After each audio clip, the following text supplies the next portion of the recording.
Okay, so we seem to be making some progress working on our Isetta horn. I've got the steering column, which normally bolts up to this little guy, and there's some play here. You can see my fingers wiggling it. See if I can take that out a little bit. That makes for a wiggly steering wheel. That connects to this column cover, column brace, and if you notice, the brass ring for the horn is way down at the bottom. It needs to be in line with this hole so that our contact has something to ride on. So we'll take and put in a new horn ring rider, whatever you call it, on the shaft there.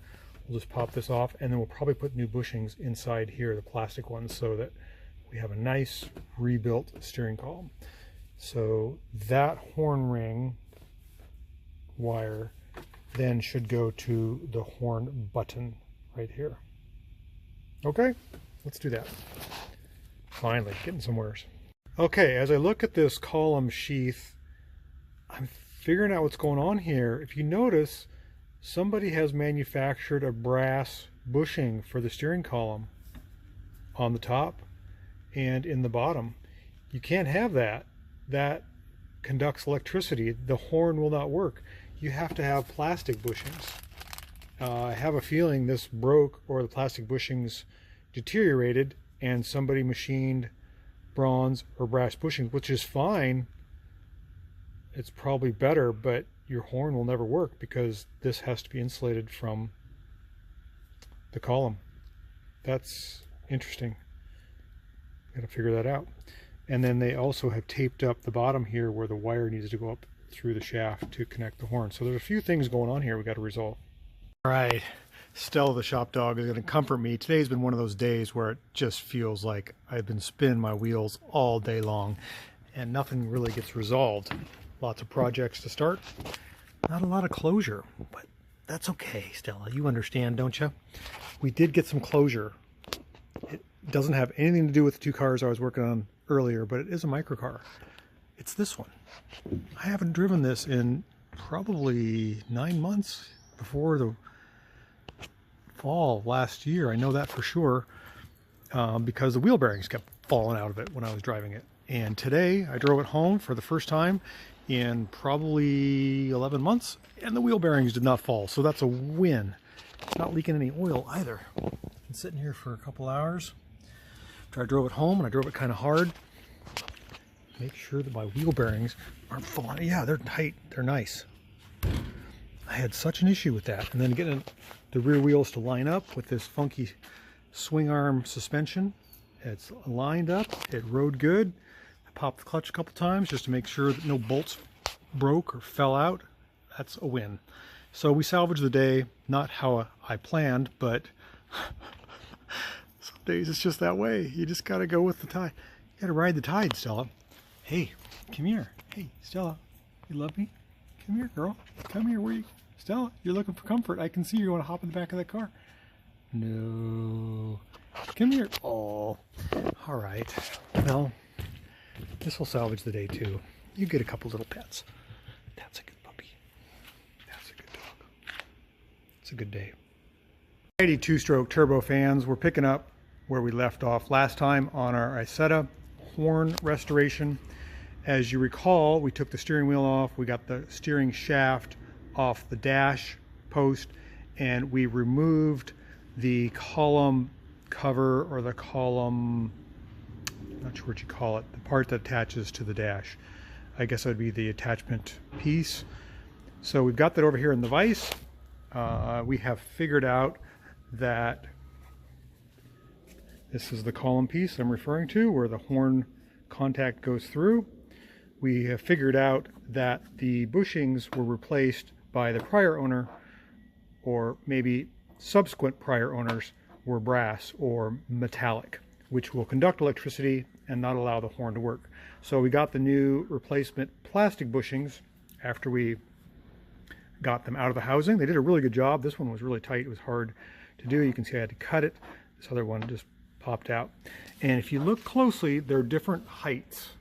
See that? So the taller one goes in the bottom here where my finger is, and the shorter one goes in the top. So we're going to clean this up a little bit, insert the plastic bushings in so we'll have insulation qualities so that when our horn is wired up properly, when you press the button you ground it instead of it being grounded all the time. So that's what we're doing now. Let's get these bushings in. So we've got our plastic bushing just setting down in there, and we're going to tap it in with a socket. We're just going to tap lightly. Get that plastic bushing to seat where it needs to go.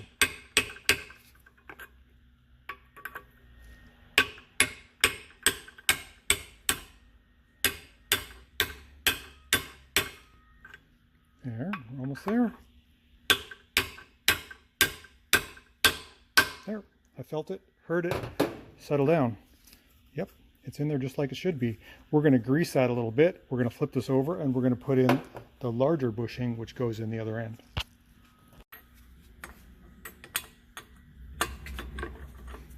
Flip it over, hold it in place there. Take a little bit of cleaning. Make sure there's no burrs or nothing. Make sure it doesn't move around in your vise without crushing it. There is a little bit of a machining divot that I put in there from when I got it out, but I think that'll be okay. And then this bushing just goes right in there. That should just pop in there.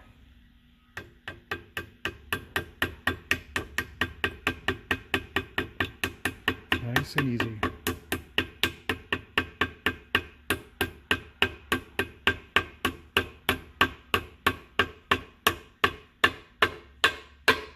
There.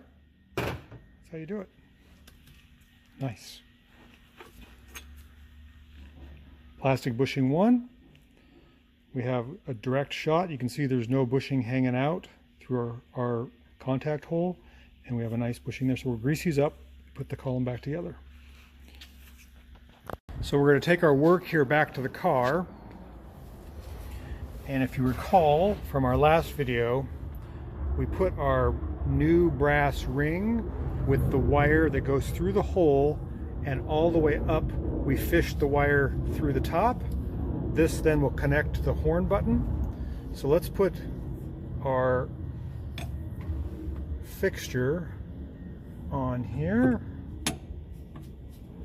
Make sure our bushings fit. And what we're looking for is this brass ring has to line up in the center of where the horn contact goes. So when we slide this down there, yes, that's going to be perfect.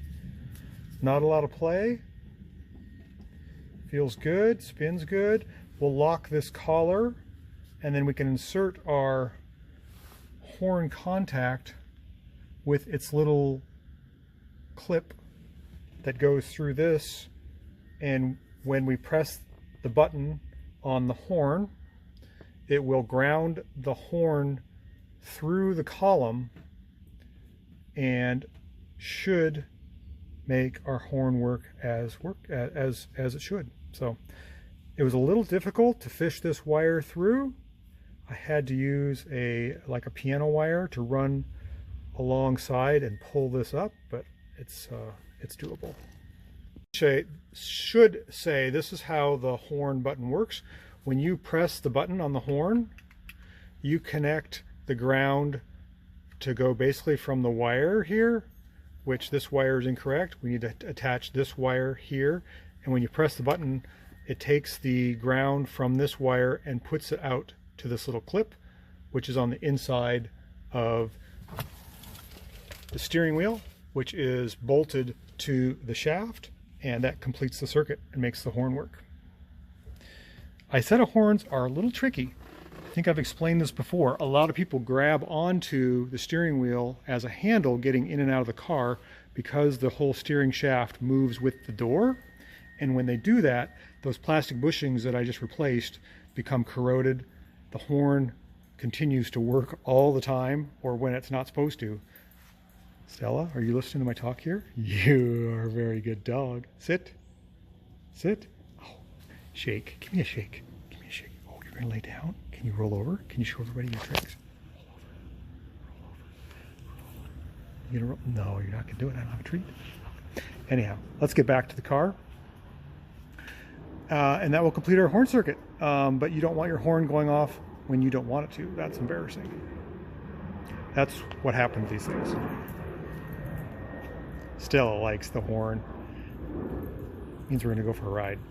Okay, so we've got our collar with our new bushings, and you can see the plastic bushings in here.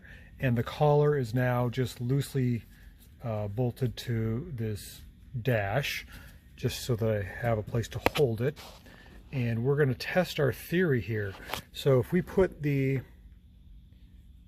contact, the horn contact, in with the ring that is now inside here, and it has, let's see, how can I do this? One hand. The ring is on the column here, and it turns with the steering wheel. I should be able to theoretically touch this on here and the horn will work. So let's turn the key on to the on position. The light comes on there, and I may have to push with my finger on that and see if this works here. Yep. So that completes the circuit. Basically what's going to happen now is this horn button, when you press it, will ground the ground wire here through this outside thing to the steering wheel, which is connected to the column shaft. Should work. Let's see if it does. Okay, so we have our column repaired, our column support back onto the dash. I had a little issue with this particular column cover because the prior owner has cut off about 1 inch of the top of the aluminum cover, so I spaced it with the old brass bushing. It seems like that's going to work fine. The ultimate test, of course, is to turn the key to the on position. We have our red light on there, and we'll see we have our horn, and it should work left and right. So I'm going to turn the steering wheel all the way to the left, all the way to the right, and that's to ensure that this is tracking correctly on the brass ring there. Seems like it is. I'd call this a win. So no more horn button on the side of the column, which it was right here. And we now have the horn button where it should be. It's a little complicated on a Isetta. As you can tell, the door moves the column. And like I said, people get in and out, they grab this and wear the column bushings out and the horn comes on. It creates a chaotic situation, but not for this guy. He's ready to go.